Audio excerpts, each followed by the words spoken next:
Hi, this is Editing Tiffany here. This is Beyond Swatches. Yes, I took us on a field trip and I intended for it to be live, so I apologize for the portrait view on the video. That wasn't my intention, but it then dawned on me that copywriting might be an issue, so I just recorded the video and figured we could just go through it together. So if you have questions or anything, just leave a comment below. Send me an email like you have been, and I'll see what I can do to help. Bye.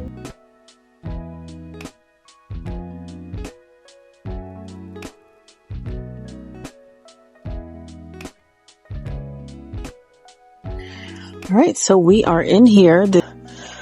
So we are working on the flax sweater. What we're looking for, ideally, if you want for the spring and summer, would be something with a cotton blend. So I'm looking at this right here. This is loops and threads, but this is like a kitchen cotton, things that you would make dishcloths and things out of. Not that you can't use it, but it's a little stiff and it's made for durability for kitchen wares, right? Like towels and dishcloths, placemats, things like that, things that get beat up a lot and washed a lot. So you may not want to use that, but if that's what you have and you like it, go for it. If you're doing a DK weight, you want something that says light or number 3. That would be technically a DK weight. This is 100% rayon. This is a little slippery for a true beginner, but if you're used to this type of thing and you're comfortable with holding your needles and your yarn and all of that, this would make a really nice drapey top. See? This is what the fabric would look like. Very nice, very silky-ish. I think you would really like that. But again, for a true beginner, this is a little slippery. So not that you can't do it, but go with, whatever. Okay. So you're looking for either a number 1 for fingering, a number 3 for DK, or a number 4 for worsted. Once you figure out which one of those you want to work with, then you're going to determine what your content of fiber is going to be. So this is an acrylic blend, I'm almost positive. So 99% acrylic, 1% polyester. What does that mean to you? This means that this will probably be warm. Not that you can't wear it in the summer, but you'll be a little warm, a little quicker than you would with a cotton. This one is a category 4. It's 100% acrylic. Same deal. Easy to work with, right? But your end product is what you want to think about. So yes, you like the look of it, but just realize that when you put it on your body, you might be a little uncomfortable if you're wearing it in the true summer heat. But these are really pretty, right? We loved looking at the colors. They're so nice and they make us feel so happy. Don't be like me and just buy way more than you need. Let's start reasonable, right? Oh, my favorite company, Lion Brand. So Lion Brand, this is 100% acrylic. It has a nice amount of drape. It's 100% acrylic. It's soft though. It's really soft. You would like it in a shirt. It has some drape to it, but acrylic itself is just not breathable by itself. It's 100% plastic, essentially, is what acrylic is. You're getting the feel for what it's like to go yarn shopping for a project. If you looked at your app and you are making a worsted weight size or weight of yarn, then you're looking for the number 4. And then it's going to tell you in the pattern how many yards estimated you would need for your size. So let's pick this up and look at it. So this container, this skein of yarn has 354 yards. And if you read your pattern, and I want to say, you'll look down at your size, determine what size you want to make. It's going to say you need, let's say, 900 yards of category 4 yarn. So if you need 900 yards, knitter math is going to tell you you need at least 3 of these, 3, 6, 9, right? That's how I do everything. And then I'll have like 200 yards left over. So do your math. That's what that looks like. You can go really bright if we want something bright for the summer, but again, these cheaper or value priced yarns, they are 100% acrylic, and all acrylic is not made the same. So some are a little rougher, some are a little softer, some have more drape, some are just stiff, you know. So just be mindful of what your fabric is going to look like when you make your garment, because you want it to be something that feels good on you. This is the Luxe Merino. It's a wool blend, so let's check it out. It's a category 3. It is a superwash merino, 55% and 45% acrylic, meaning you can throw this in a washing machine, but it has some really nice softness to it, which it does. It is a category 3, so if you wanted to do the flax in a DK weight, this would work. It has 410 yards, so find the chart, pick your size, multiply by however many you need, and that's how many skeins of yarn you would need. Then there's this big thing. This is like the Red Heart Jumbo Super Saver.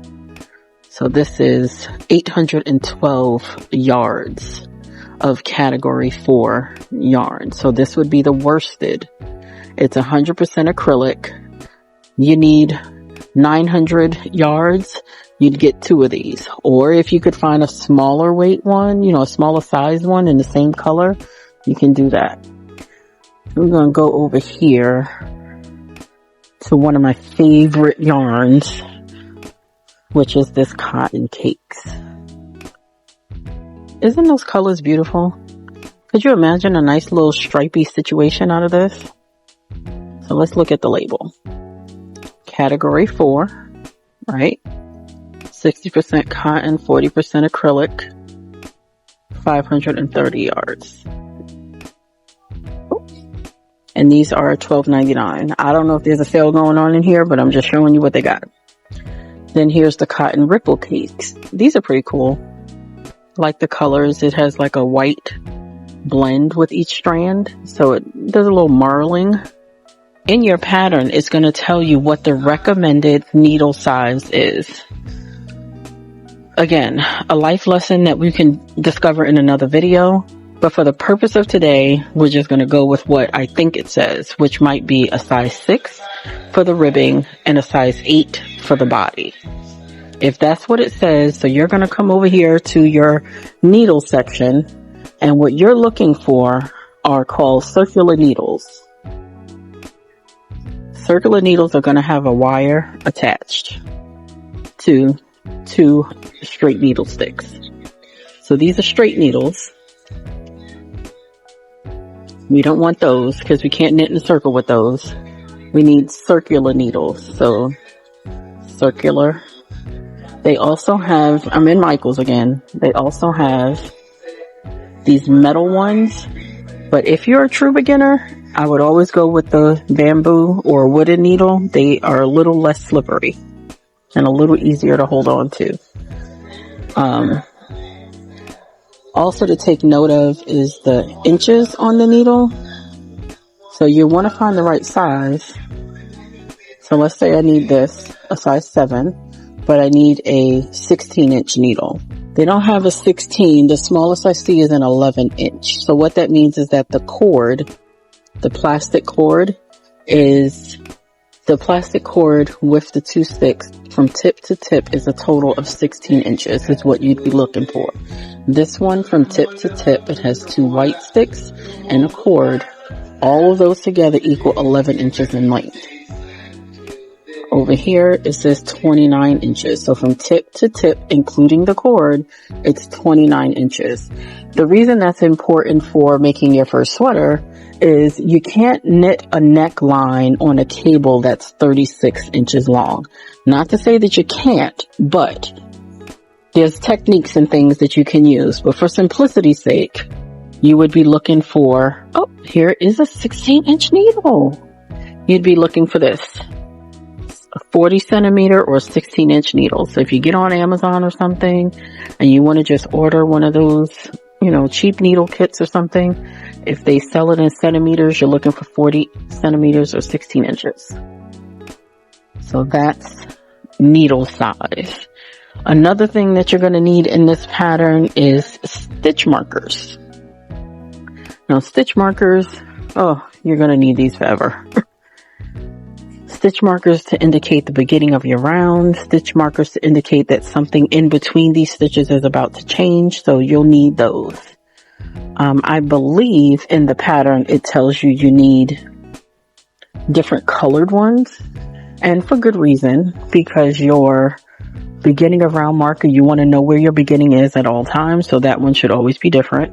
And then in between some sections, there are special stitches happening, and you want to indicate those with different color markers too. They don't have any more. Oh, here they go. So what I want you to look for are closed ring markers. Something that is completely circular, closed, or ones that look like this, that you can close, open and close. The first ones that I showed you were these, which are called split rings. Split rings are cool, but they don't always stay where you need them to. It has an open end, and sometimes the stitch marker slides around and it'll fall off your work and you don't know where it goes and you lost your place. So you want to look for ones that are closable, or called locking stitch markers, or split ring markers. Or regular ring markers, which are these. Okay. Things that are good to have. Sewing needle. Maybe one of these. Something to sew your work up at the end. A pair of scissors, which you can just use your regular house scissors. That's fine. Trying to think anything else. Those are the basics. I don't think you need anything else. I hope this is helpful to get you started, so at least you'll know what it is that you're looking for. So take your time and look around. If you want to look online, you know the things now that you're looking for, that category weight of yarn to determine, how thick or thin you want your sweater to be, or your shirt. And then you want to look for your needle size. I don't remember if the pattern says anything different for needle sizes, for each weight of yarn, but just make sure you check all of that out, okay? And I will see you in the next video. All right, so we made it out of Michael's. I did not make it out of there without purchasing anything, but I did not buy any yarn because it was not on sale, and I am not buying full price anything yarn related. However, I did purchase something that I have been wanting to get back into. I was making stitch markers for myself, and so I got some cute little charms and things. Then I got these, which are just little emoji beads, which I thought was so cute. And then I think I just showed you the teacup. And then gotta get the cute ice cream cone. Isn't it adorable? It already has the little clasp, so this is like a progress keeper or a progress marker, however you want to call it. So nice. I'm really excited to just make some stitch markers for myself. This little teacup with the little details on there. I thought it was so cute. So yeah. So that's it. So I'm going to put this video together. Hopefully you'll see a nice little how to pick your yarn for our knit along. I'm so excited. So bye.